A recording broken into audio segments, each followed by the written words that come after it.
Don't Look Now tells a very simple story of a couple that's lost a daughter and has gone to Venice, and tragedy ensues.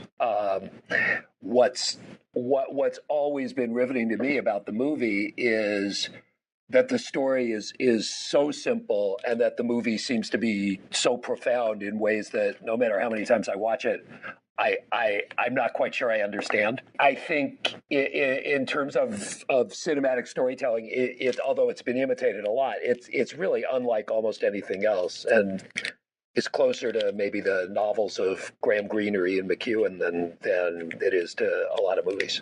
Welcome back to Scream Addicts. My name's Jason Jenkins. Call me Jinx. And that was Les Bohem, speaking, of course, about Nicolas Roeg's 1973 chiller, Don't Look Now. Mr. Bohem is a producer and writer whose credits include The Horror Show, A Nightmare on Elm Street 5, The Dream Child, Daylight, Dante's Peak, the 2002 alien abduction miniseries Taken, and the recent CBS series Extant. Mr. Bohem, thanks so much for joining us today. I'm a bit of a broken record at the beginning of every episode, but I can think of no better way to start than to ask, of any movie you might have chosen to discuss, why Don't Look Now? You know, I have a long and tangled history with the movie. It came out, as I recall, virtually the same week as The Exorcist. And this was still at the time when movies had, staggered openings. And I had gone to see The Exorcist and been, as I'm sure most people were, totally horrified, blown away, scared shitless. And 2 days later, I went to see Don't Look Now, and I was initially really disappointed because it wasn't as shocking and full of vomiting pea soup as The Exorcist. And something about it stuck with me, and I went back to see it about a month later, and I thought, well, this may be the best movie I've ever seen. And so over the years, I've revisited it many times. I'm fascinated by the way the story's told, by the way that I'm manipulated as a viewer by sort of what I almost think of as cheats in cinematic grammar, and just by how profoundly and overwhelmingly tragic it is.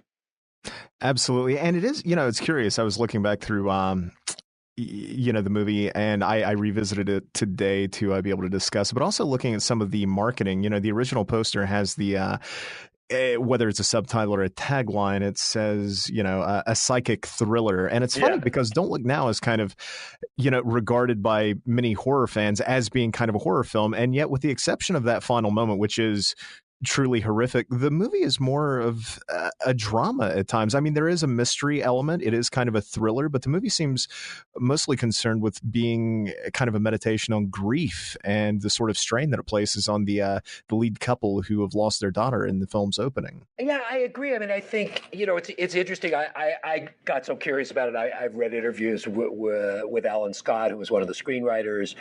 I read the short story, the Daphne du Maurier short story, and as just a lesson in adaptation, every choice that was made, I think, was for the better. In the short story, the couple's on vacation. In the movie, he's restoring the church.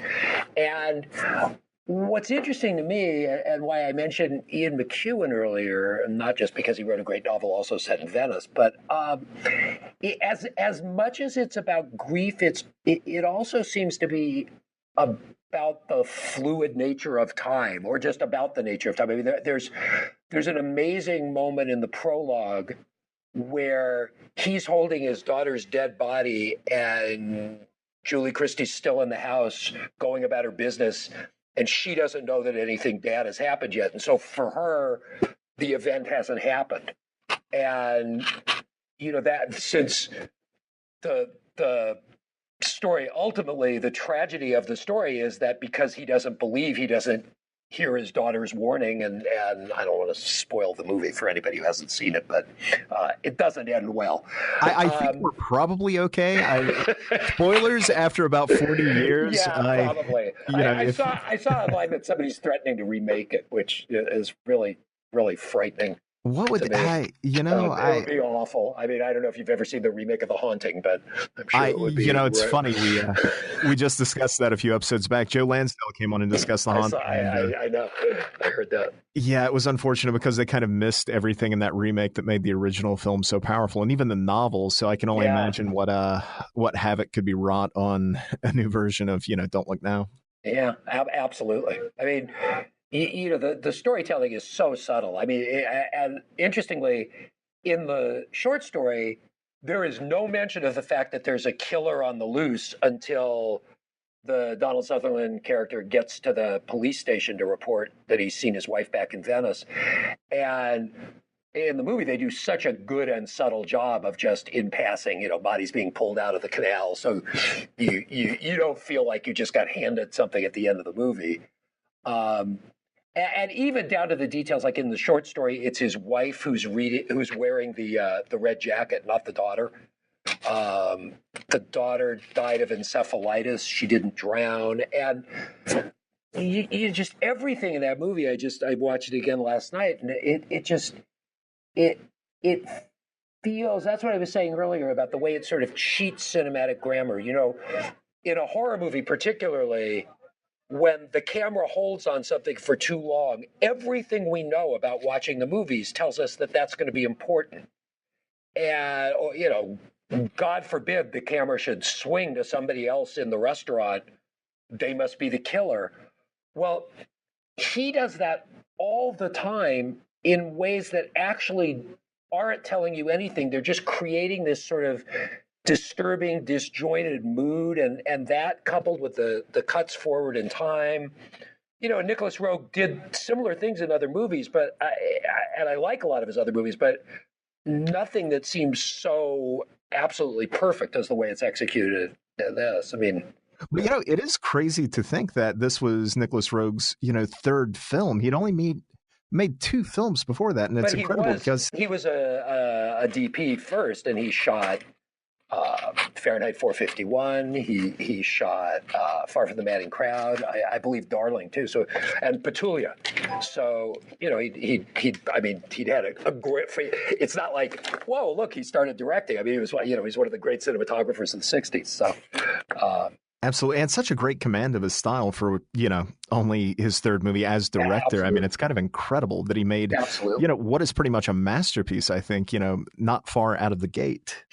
I absolutely agree. And I just finished, this is a shameless plug, but I just finished producing the first season of a show for Hulu that I wrote called Shut Eye, and it's about psychics. And so I had actually rewatched Don't Look Now like a year ago, and then watched it again night before last. And every time I'm just stunned by some little tiny bit, the amount of shattered glass that runs as a motif through the movie. The way even the notorious sex scene is honestly one of the only lovemaking scenes I've ever seen in a movie that deserves to be in the movie and isn't just like, let's stop the movie and show some breasts. And I think what makes it, again, so tragic is here are these people, they've suffered the loss of a daughter, and this is clearly the first time they've made love since then. And the way that it cuts ahead from their passion to these simple things like Donald Sutherland putting on his watch. It's just, that even though they're suspended in this moment, they're going back to time, and sooner or later time is going to just screw them up. Yeah, and you did mention earlier, I mean, the fluid nature of time in the film, and it is curious. It reminds me of, that line from Vonnegut, Slaughterhouse-Five, the notion of a man being unstuck in time, and that kind of feels like John at times in the movie. Mm-hmm. He isn't merely a psychic, but it seems like he is unstuck in a way. He is seeing the past, he's seeing the future, all while being stuck in the present at the time. It's a curious sort of journey that he takes, and it feels like he's at the mercy of time itself at moments in the movie. Absolutely, and even that the job that Alan Scott and Chris, tell me Chris's name.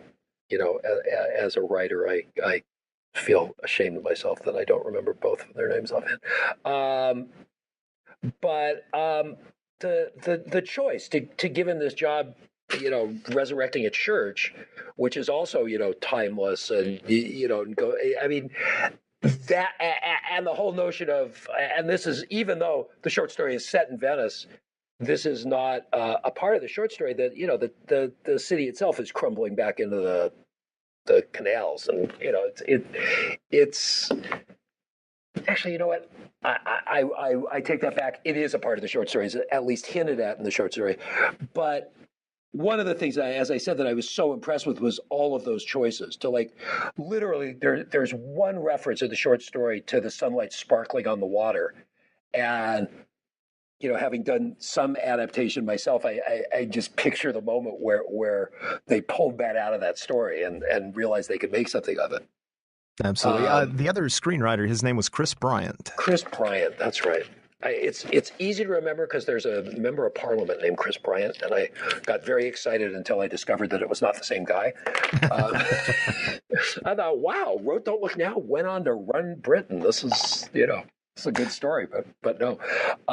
You mentioned the short story by Daphne du Maurier, and she's also the same author who wrote the source material for Hitchcock's Rebecca and The Birds, and it feels like Don't Look Now at times. It kind of feels somewhat Hitchcockian at moments. There's a sort of precision to some of the scares and the set pieces that kind of recalls his work, but at the same time, Roeg's editing feels sort of far more experimental than I imagine somebody like Hitchcock might have attempted. Yeah, it's interesting. I mean, because he shot Fahrenheit 451, which is Bernard Herrmann did the score. It's Truffaut doing Hitchcock, shot for shot, and so clearly, like virtually any filmmaker, he was steeped in Alf, but his style is so completely different, and I think any of the suspense scenes, the sort of following through the canal sort of stuff. I mean, as different as it is visually, it calls to mind the great silent sequences of Vertigo. But it's so profoundly different, and I don't know what any. I can't speak to what these guys were talking about when they set out to make the movie, but it seems more conscious in its sort of profundities. Like it took a bunch of French critics to read into Alfred Hitchcock that these movies were about more than just entertaining us. I'm going to make the assumption, given that it was coming off of the '60s and it was the filmmakers that it was, that they had something other in mind. Again, I just feel like there's almost an accidental genius to it, that it's not about guys sitting down and going, every time glass shatters, it will represent the movement through time. It's just when people are really in the zone, that stuff just happens. They just everything becomes important. And so do you imagine when those moments happen in the movie, it's something that supports more of a feeling, or perhaps the atmosphere he was going for, rather than being sort of a concrete representation of something that he was trying to say? Yeah. I mean, I know I've read an interview with him where he specifically talks about it being about grief and loss, and it is definitely about grief and loss.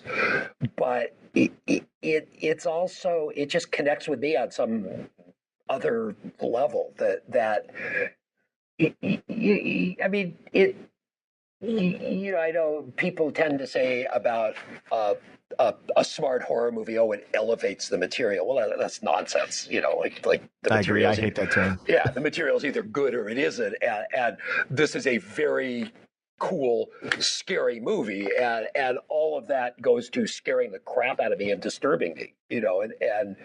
But what I do think is somewhat unique about it is that it ends badly. That the fact that the fact that the title told him not to look now, and if he'd only looked, he'd be okay, is real. Because the short story opens in the restaurant where they're having dinner, And I don't remember if he says it to his wife. I think, whether she has the first line or he does, but it's, don't look now, but those women over there are looking at us. And that's why the story's called Don't Look Now. And, that is certainly not what you get from the title in the movie. Absolutely. You just really get the tragedy of his not looking. It is crazy. You mentioned the broken glass and, and also a moment later, the fact that the movie ends on sort of a downbeat note. There are all of these recurring motifs like the color red linking his daughter to the image of the figure that races about Venice that we ultimately discover is the killer. And, there's the broken glass. There's a notion of falling that repeats throughout, water being another recurring motif where their daughter Christine is drowned, but then the parents find themselves in Venice, a city which literally surrounds them with water. And, one could possibly have read that maybe John's grief is his undoing. And yet, when the main story begins, he appears to be all too willing to sort of move on after his daughter's death. And it's Laura and the sisters who chase after the dead. And yet they're left alive by the finale. And it's John who sort of pays for ultimately buying into the supernatural, possibly by racing after what we eventually learn is the killer. And I found that such a strange and sort of a sad thing about the movie. Yeah, and it also, I guess this goes back to what I started saying. It's like the first time I saw it, as I said, 2 days after The Exorcist, it was disappointing because it wasn't, one horrific, impossibly scary thing after the next. And oddly, when you see it knowing the ending, it just becomes a better and better and a sadder movie. And I don't know offhand of any other movie that the spoiler actually makes it even better.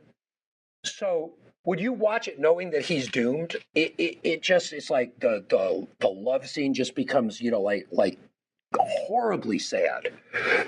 Every little moment of like, don't you get it? It is your daughter and she's trying to warn you, and again, that like the short story, it's interesting because the short story really follows the same trajectory completely, but they're very British. They're on vacation, and he doesn't really understand why his wife's so darn sad. Like, why can't she just get over it and have another baby? And it's so not about grief or about time. It's just a kind of great, creepy, scary story. And the instincts to go to the places that they went are just wonderful.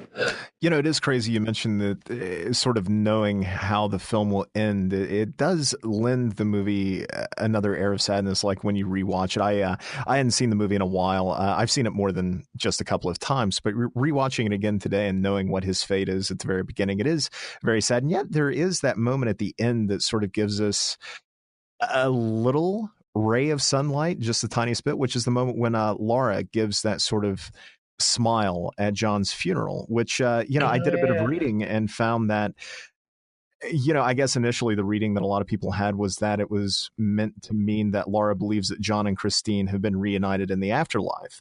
But I read elsewhere, and I heard it on a podcast recently too, somewhere that it was actually a payoff to the love scene from earlier in the film because Laura is now pregnant, which is what? yeah. And I don't know if it was Nicolas Roeg who actually had said that in an interview, or if it was somebody recounting that he told them that. But yeah, that's like, I mean, him saying that, that's like J.K. Rowling saying Dumbledore's gay. It's like, really? I mean, I'm happy for him, but I didn't get that. Yeah, it is. I mean, I don't know that we're... Of course, I would say that there is a rule of British cinema that anytime anyone has sex in a British movie, the woman will become pregnant. It is a given of British movies. I mean, like the entire 1960s is based on unwanted pregnancy. There, every movie. So possibly... It is, it is curious, too, that, whatever that smile...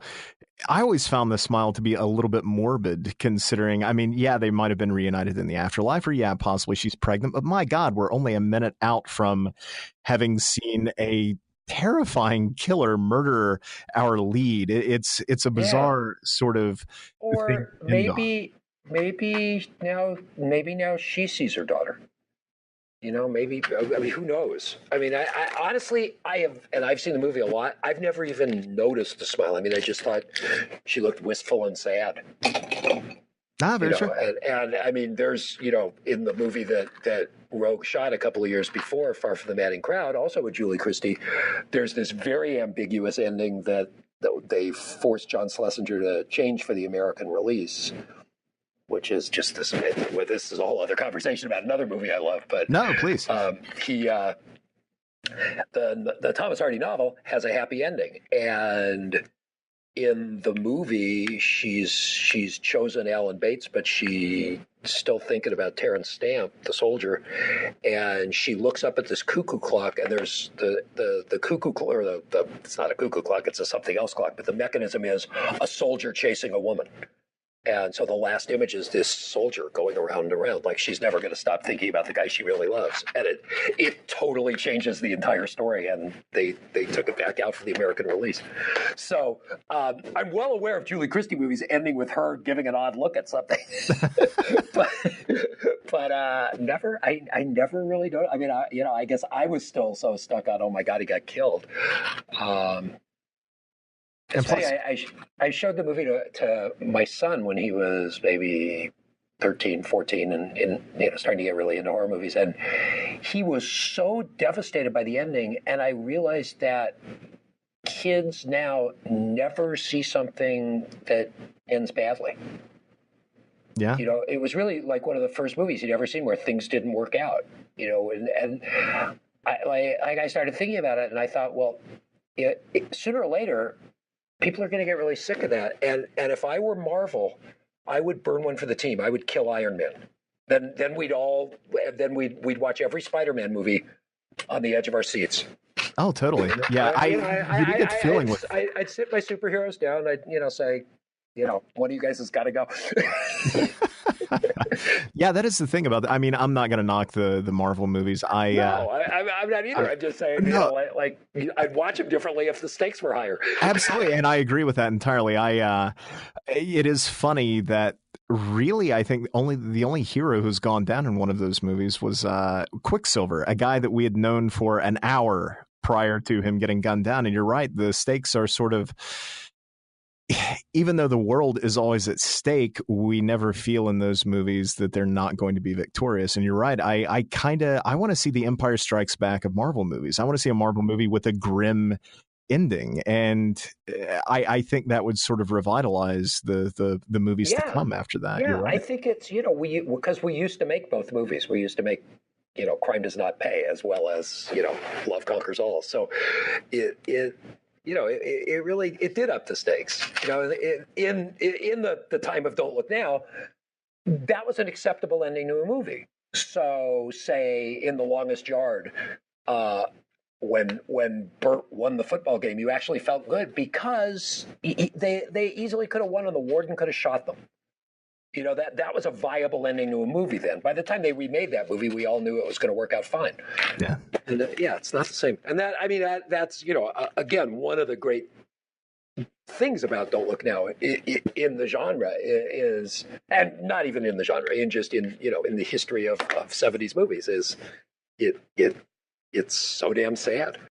Absolutely. And not only that, I mean, we still have horror movies that have the occasional downbeat ending. But even with that, if a lead dies, there's the feeling that, it's been set up. It pays something off, an arc off perhaps, or, there is a sense to it. And what's so painful about Don't Look Now still is that the ending seems so senseless in a way. His murder seems so senseless. And, it's all the more heartbreaking for it, I think. Absolutely. And I think you touched on this earlier, that he doesn't seem like the one who's got the problem.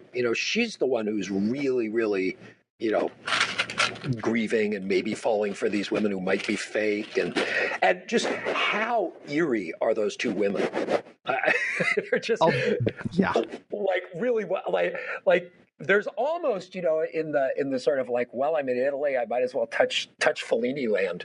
There was just a between like how odd the priest who doesn't care about the church is, and the cops are kind of unsettling, and even again, like in the short story, they're just on vacation in Venice. Venice is not shutting down for the season, but sort of taking a page from Death in Venice and having like the hotel is already closing, and like time is passing. The sheets are on all the tables already. Absolutely. And it is weird that I can never view the movie this way again, but when I first saw it, I wasn't entirely certain that the sisters weren't involved in the murders, or they weren't some sort of threat, because they are so very sort of strange in a way. There are a lot of red herrings, I think, in a way, throughout the movie, including even down to the final, 15 or 20 minutes when Julie Christie is on the boat being taxied back to her husband, and she's being taken the wrong way. And you're meant to think, my God, is the driver potentially the killer? And it's so heartbreaking that ultimately what winds up being John's undoing is what he thought was his little girl. Yeah. I mean, it's amazing. And I read somewhere that that's the first instance of the motif of red, the kid, the child in red, that shows up in so many movies. I mean, shows up in Schindler's List, right? Yeah, absolutely. And even the use of red all the way throughout, not only linking the child with the murderer, but, red is all throughout that movie. I think the first time I noticed a movie doing that, using color to symbolize something else, was in Shyamalan's The Sixth Sense, but which, looking at it now, I mean, that movie came like 25 years later. It's obvious. I think The Sixth Sense is sort of paying homage to Don't Look Now with the use of that color. Yeah. But.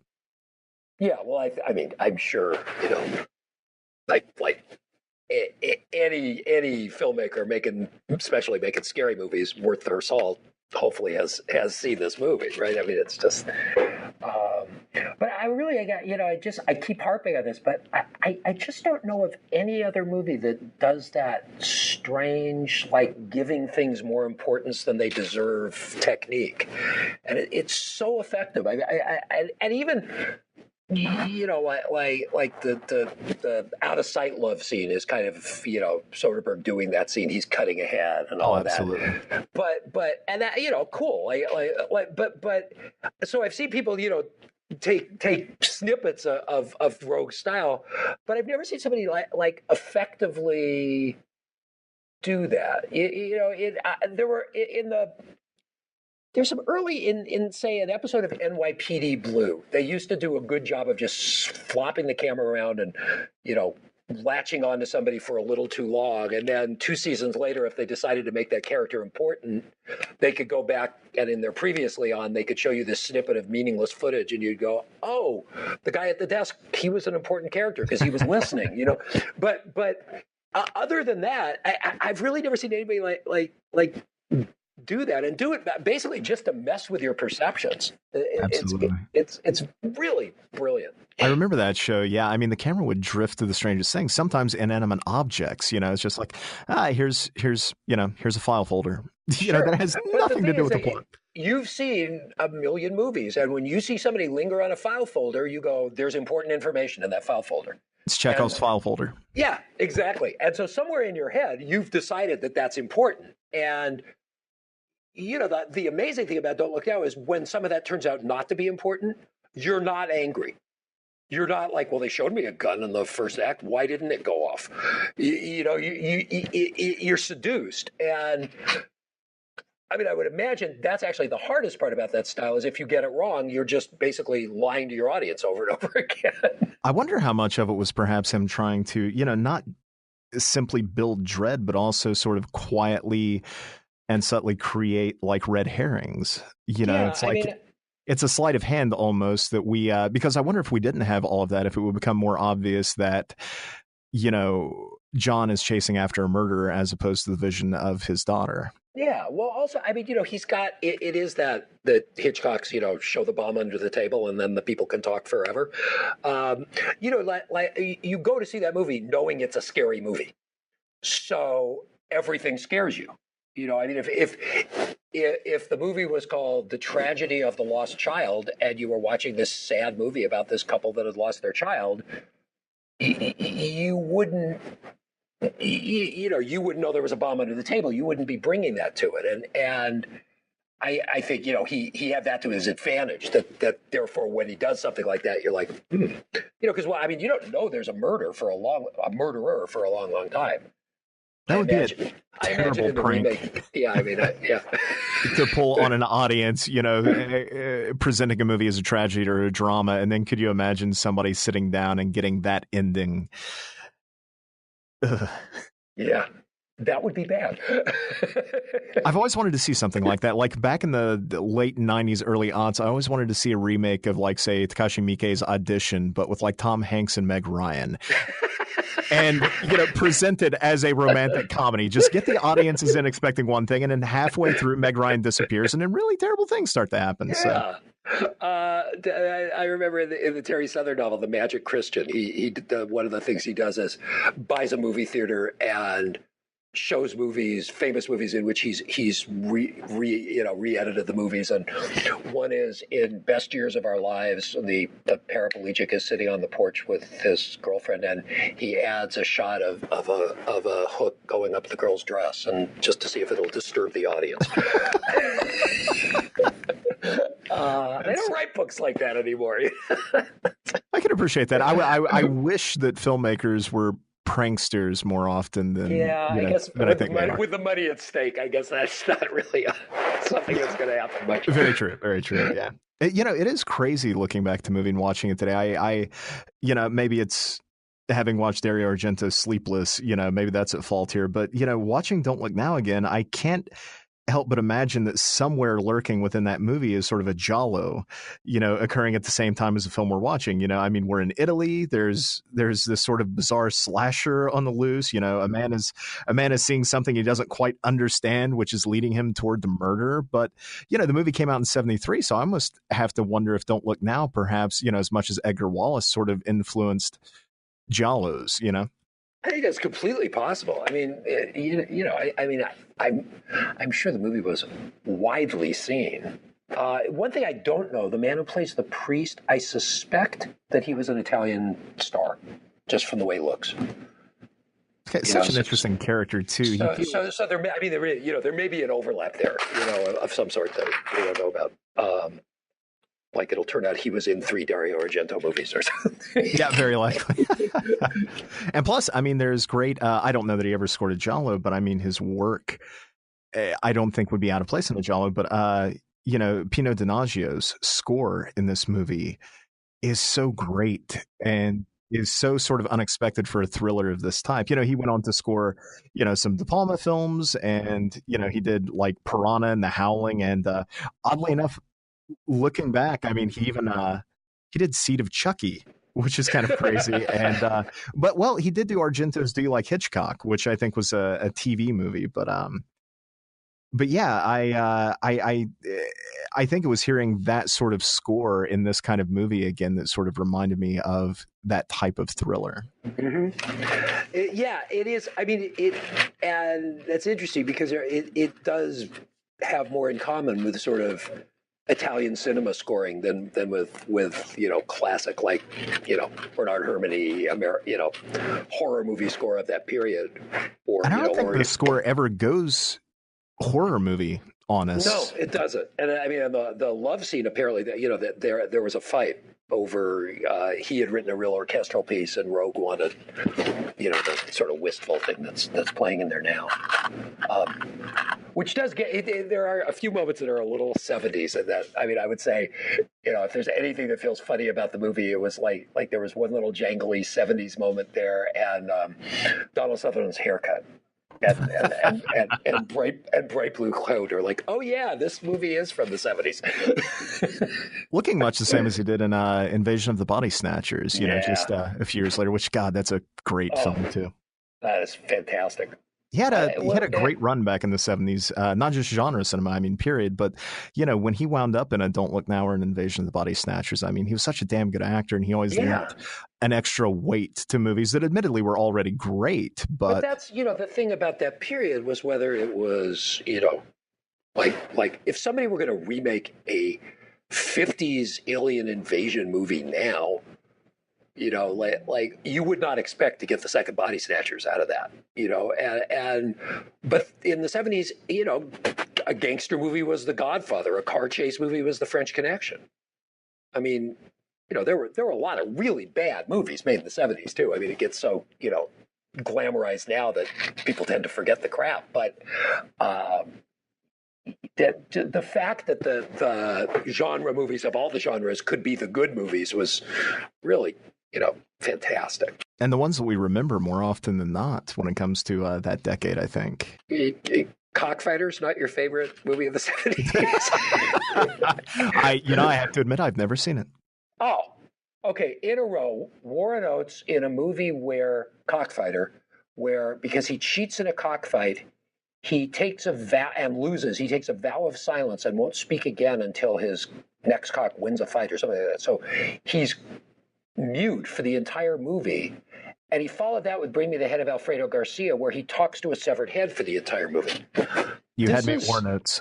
Yeah, I mean, well, this is post Race with the Devil, but a really good run. I love Race with the Devil. I love that, too. And that's a perfect 70s thriller to me, where it doesn't always make sense and it gets a little goofy at times, but it's never anything but really chilling. It's sort of cheapness makes it more creepy. Absolutely. I mean, like it feels like somebody went along for that ride. I'm a big, some of my favorite Rockford Files episodes. I'm a big sucker for you break down in the town and the town is evil. I love it every time. Oh, same here. I will say, like, the thing that creeps me out in horror movies more often than anything, like, I can handle boogeymen and ghosts and, slashers and whatnot. But if you show me a movie about a cult, my knees start shaking. I don't know what it is about it. The Wicker Man, it can be incredibly funny at times, but by the end of it, I'm a mess. And even something recent, like, have you seen Kill List? Oh, you need to see Kill List. Okay, I will. Ben Wheatley film from 2011, 2012, somewhere back, and then around then, and it's writing it down. It's a nerve shredder. But what's great about it is that it's 3 different movies in one. It's not an anthology. I mean, it's all the same characters, but the first 20 or 25 minutes are a domestic drama. The second, third is I don't want to ruin it. It's something else. And then by the time you get to the end of the movie, I don't know if you could pin a single genre on the movie, but by the time you get to the end, no matter what it is, and again, I don't want to ruin anything for you, but it is truly hair-raising. Wow. Well, if I had you at War Notes, you had me at Cult. I can't get enough. I watched the Scientology documentary and get scared. So. Oh, I haven't seen that yet. Is it is it Going Clear, I think? Yeah. Watch it now. I kind of want to. I want to see it. I'm sure it's fantastic, but again, cults, and I can barely handle them when they're fictional. Yeah, no, it's great stuff though. It's really something. Looking at Don't Look Now and watching it again, it's funny. I never really made this connection before revisiting the movie today, but with a couple having lost their child in a sequence at the very beginning of the movie, and then the rest of the film sort of deals with the fallout of that, and then the strain on the relationship that takes. I was reminded of having watched Lars von Trier's Antichrist a couple of years ago. But what's crazy about that is that von Trier, I think, adds that extra layer of guilt for the parents, because it was actually their negligence in watching their child that sort of hangs over them for the rest of the movie. And it got me thinking about Don't Look Now. I don't know that I necessarily feel... She throws it at him once. She says, like, when he's sort of drunk, I think, and it's after, she's gone to see the sisters, and she says, oh, yeah, it's always your idea. It was your idea. Let her play by the lake, or let her play by the stream. But it kind of... It seems like one of the interesting things about their relationship is that they are basically really in love and a happy couple to whom bad things have happened. And there's none of that sort of what I'm often asked to do in a rewrite is sort of make up some problem for like a happy couple is not of interest to anybody. And the interesting thing here is they are, nice people in a good relationship to whom something bad happened. As opposed to it's all their fault, or the death of their child is emblematic of something wrong with them, and that seems to add to the tragedy. That if it weren't for all the demons in the shadows, they would be fine. Yeah, absolutely. It makes it that much more tragic, I think. If they're deeply flawed people at the very start, then would the ending have as much impact? No, I mean that's just, it's like you actually kind of hope that they're going to, nobody could ever get over something like that. But you're sort of rooting for them to somehow be able to get past it. I love, again, just to jump around, but in the way that he did such a wonderful job of sort of misdirecting us, overemphasizing stuff. He does it with sound too. Like both when Donald Sutherland pulls his daughter out of the water and when he almost falls off the scaffolding, which is, by the way, a really great scene. Oh, absolutely. So good. But he starts making these like moans, and they're too loud. They're like, oh, and it almost becomes score. It kind of takes over the soundtrack. And there's some very like odd stuff going on with that, or the cat's making so much noise. There's just a cat in a window meowing too loud, or sometimes there's children crying, and there are. I mean, I've been in both Venice and Verona, and the same thing happens in both towns. That they're narrow and old, and things echo, and you hear entire lives going on that you never see, and that like, so that, yes, that really happens, in the narrow back ways of Venice, but he uses it to such great effect. I mean, it's kids, you hear all these kids crying, or, it's really interesting. I mean, there's a lot of care taken with the sound, and again, it sort of leads you to places that don't necessarily mean anything, but they seem profound. Absolutely. And it definitely serves to sort of keep audiences off balance all the way through too. On that first watch, you're never quite certain what is going on. I don't think it doesn't come together until that final horrible moment. Yeah. Yeah. And I love it. When it comes to the title, we talked about this a little bit, but Don't Look Now. Do you think part of John's problem is that he didn't look soon enough in a way? Because I feel like, him keeping sort of the, he, and it's such a weird contrast too, but, John is the one who is somewhat psychic, but he doesn't believe at all in the supernatural.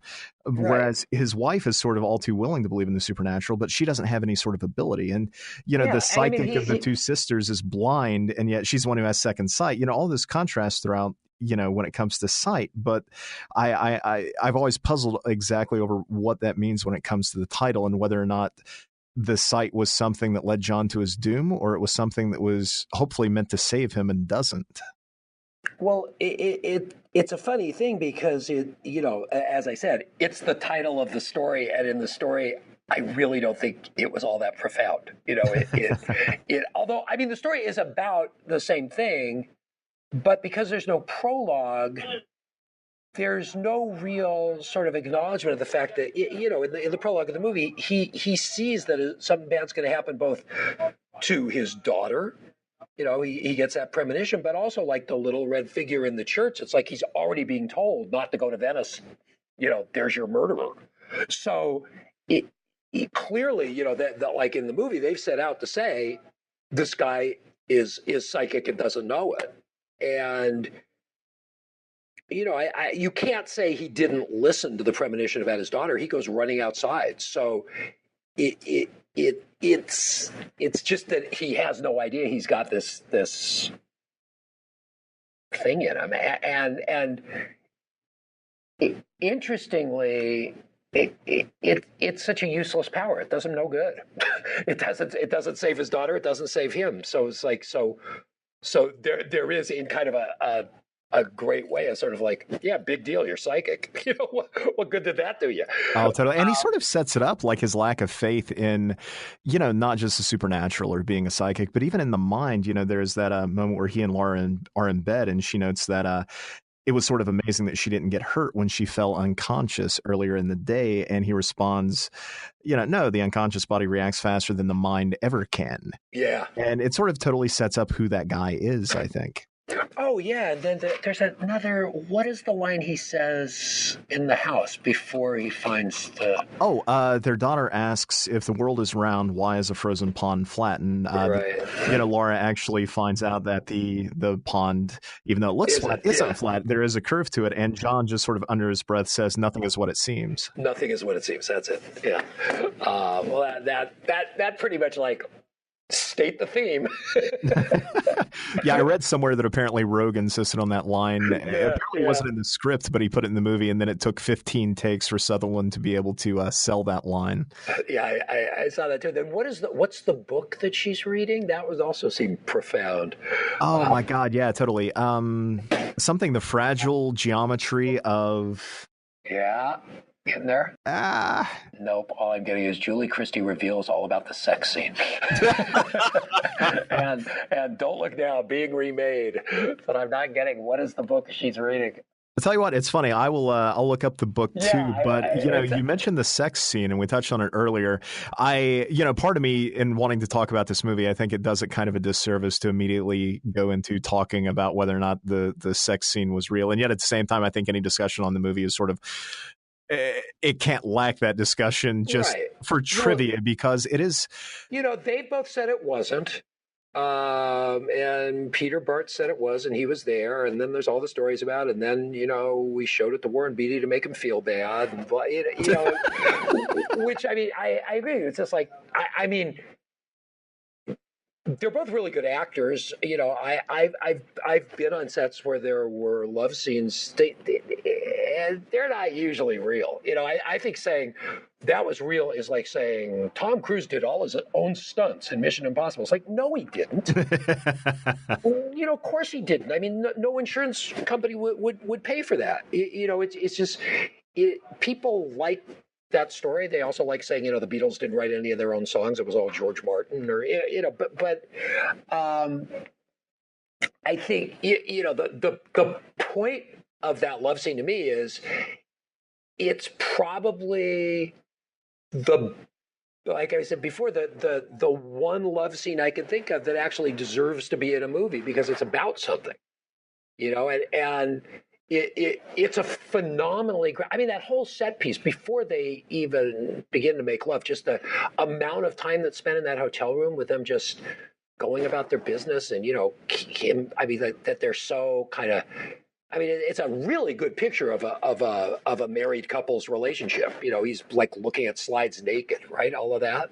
Yeah, and it would have been a fascinating movie had it just been about their relationship and no mystery or thriller or horror elements had sort of intruded. I think those are my favorite sorts of horror movies, the ones that are, so focused. I mean, you mentioned the term elevated before, which I think is nonsense because, I think there's good and bad. I mean, a horror movie, just because it's amazing, we don't need to apologize for it being a horror movie, But what's so great about Don't Look Now and what's so great about many of the best horror films, I'm thinking of even, you mentioned The Exorcist earlier, is the fact that the characters come first.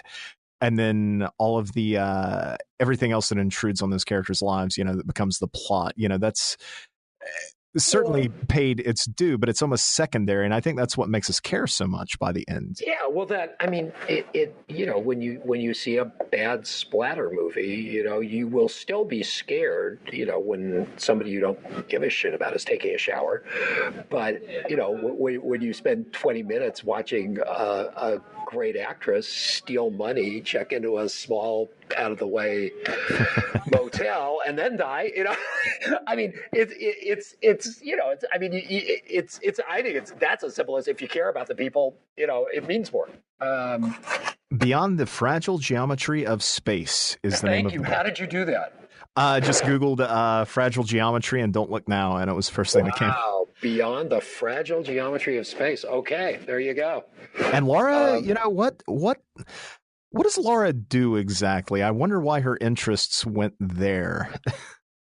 That she was Well, reading that yeah. book. Well, because she already has a sense that she's about to enter a story that's about the fragile geometry of space and time, you know.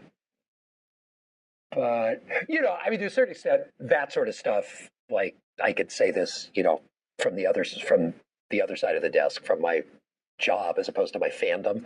And that's the sort of stuff like we all do, for fun. It doesn't really. I mean, if I write something, if I write what somebody's reading, or it doesn't have like legitimate resonance. It just has sort of like me. It's like Alfred Hitchcock appearing in the movie. Oh, sure. It's just fun. Although I did once read a French frame by frame analysis of his appearance in North by Northwest, in which he's carrying a bass fiddle and trying to get on a bus, and he can't get through the door. And it said that it was about the author's rejection from the womb. I was like, okay, if you guys say so, but you also like Jerry Lewis, so what can I say? Yeah, I wonder what Hitch would have made of that. Well, I think he started to have fun with that himself. By the time he gets to Marnie, I think he was playing with the criticism himself. They'd already written about him by the time he got to Marnie, and like you look at the stuff. I mean, you're talking about Daphne du Maurier in The Birds, when they're in that diner and the woman says to Tippi Hedren, "It's all you," and it's like very Freudian, and your repressed lust is represented by the birds. I think he was just having a good time. I mean, you watch Vertigo, he's just insane. That's a sick, twisted, messed up movie. Absolutely. Not that The Birds isn't. I mean, The Birds is very sick and twisted and messed up, but it's also like it's self-aware in a kind of charming way. And Marnie is really crazily self-aware that way. Absolutely. And very depressing in a way. That is one of the few Hitchcock movies that is not really fun at all. Marnie? Oh my God, no. First of all, Sean Connery's such a I mean, he's like the James Stewart's evil twin. He's so awful to her. And then that creepy street that her mother lives on is just like, that's great. Yeah, I adore Hitchcock. Psycho is one of my very favorite movies, so I can talk for ages about him. Family Plot. Well, I could talk for ages about Frenzy. I love Frenzy. Frenzy is good. Frenzy is I gotta wonder. I wish he were still around, or I wish somebody had asked him.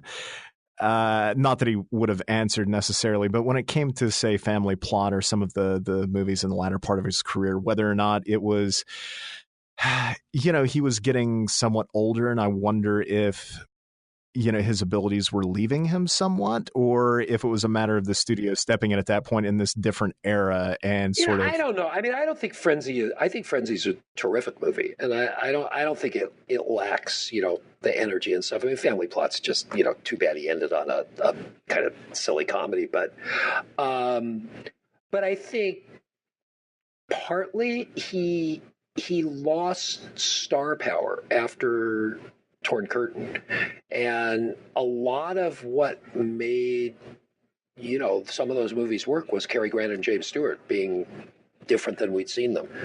I think it's sort of an underlooked part of what makes those movies great is who's in them. Yeah, very true. Joseph Cotten being a murderer is different from a guy you've barely ever seen being a murderer. It's got a different kind of power. James Stewart being as nasty as he is in Vertigo, it's like, that's James Stewart. He's a nice man.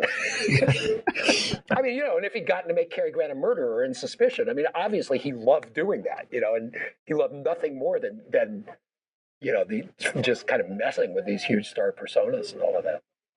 It is curious talking about Hitchcock too in the latter part of his career. I'm wondering, like, I have to admit that I'm not necessarily the biggest fan of Nicolas Roeg, and that is nothing to do with his abilities. I'm not knocking him at all. It's merely that I'm not familiar with his work enough to say whether or not I'm a fan. Like, obviously, I love Don't Look Now, and Walkabout is a great movie, but I'm not really familiar with most of his stuff past that. But has he continued to work throughout the years? Is he still making films? Yes, I believe he has continued to work sporadically over the years. He worked a lot with Alan Scott, and I just read an interview with Alan Scott where he was talking about this movie of theirs that completely failed, that was somebody having visions of the Virgin Mary, and he said, we really thought it would work. We thought, if Spielberg could make us care about aliens, we could make people care about a guy having visions, so we were wrong. And I was like, this sounds intriguing.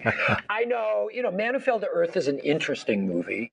He was such a rock and roll darling because he'd made Performance.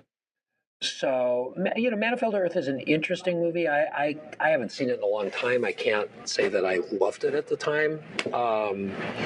There was one with Art Garfunkel called Bad Timing, A Sensual Obsession.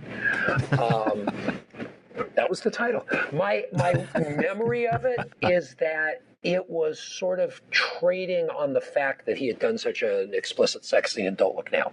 And then now he was kind of like, he was that guy. He was that guy. But I feel like he went on to do some other interesting stuff. Let's ask IMDb.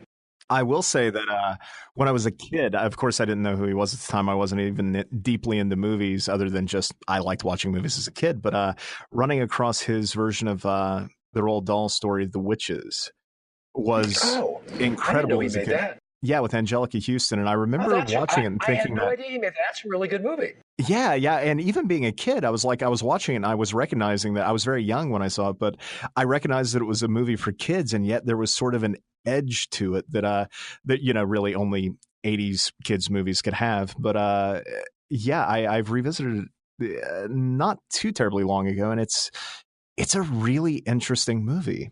Yeah. Unfortunately, looking here, I mean, he only did like 3 films after that. It looks like his last credit was in 2007, which is a shame. Yeah. Huh. Well, he's an older gentleman at this point. He was born in 1928, so. Oh wow. That's as I say, a long career as a cinematographer first.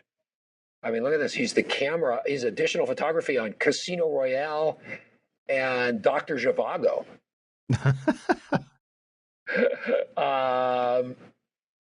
He's made 23 movies. He was the focus puller uncredited on The Slasher. What is The Slasher? No idea.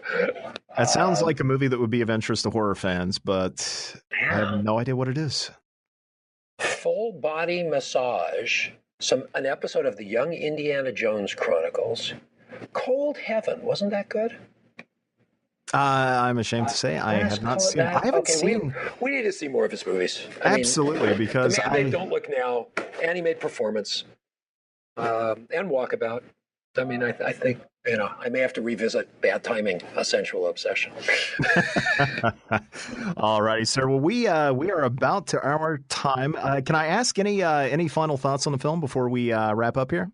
I think I babbled most everything I could. I just, would again say the combination of fear and tragedy and a stunning amount of the best kind of cinematic misdirection, and many great performances. I mean, it's just I think the final thing I would say about it is one of the few movies I know that gets better every time you watch it. Oh, absolutely. I agree entirely. This, just watching it earlier today in preparation for this, I think was my favorite viewing of it, and this is the 4th or 5th time I've seen it. So I agree. So where can fans find you online? And do you have anything coming up that fans should keep an eye out for? There is my website, Les Bohem's Wonderful World of LesBohem.com. And you can find me on Instagram at Moved to Duarte. Moved to Duarte is my new album. I've recorded my first solo album. Oh, wow. First recording I've done since 1983. It was produced by my friend Marvin Etzioni from Lone Justice and many other projects, and I'm very proud of it. It comes out in November. And the show I created, Shut Eye, which starts on December 7th, I believe, on Hulu, with Jeffrey Donovan and Katie Strickland and Angus Sampson, Isabella Rossellini, lots of other wonderful people, which I'm also very proud of. So Find me at any of those places. So thanks again for your time, and thanks to all you listeners out there. And we know you're out there. We're seeing the numbers. Do us a favor. In addition to liking, subscribing, sharing, drop us a line in the comments section beneath this episode on our website, or give us a yell on Facebook or Twitter. We are at Scream Addicts, and I am at Jinx 1981. That's JINX 1981. Also, check out the Amazon links below the ep as well to purchase Don't Look Now or some of Mr. Bohem's work. As always, any purchase you make through our links will help ensure that there'll be a new episode next week. But until next week, folks, thanks so much for listening, and have a great weekend.